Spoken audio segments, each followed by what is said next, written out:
மோட்சஸ்தலம் என்று போற்றப்படும் தலம் திருவாலங்காடு. பஞ்ச சபைகளில் மூத்ததான ரத்தன சபை இங்குதான் உள்ளது. உத்தரகோசமங்கை, திருவாரூரைப் போல இதுவும் தோன்றிய காலத்தை அறிய முடியாத பழம்பதி. நாலூர், கடவூர், காளி, கச்சி ஆகிய 4 மயானத் தலங்களை விடவும் மூத்த மயானத் தலம் இது.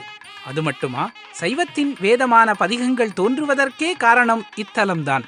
கமலத்தேரால் சிறப்பு பெற்ற தலம். காரைக்கால் அம்மை முக்தி பெற்ற தலம்.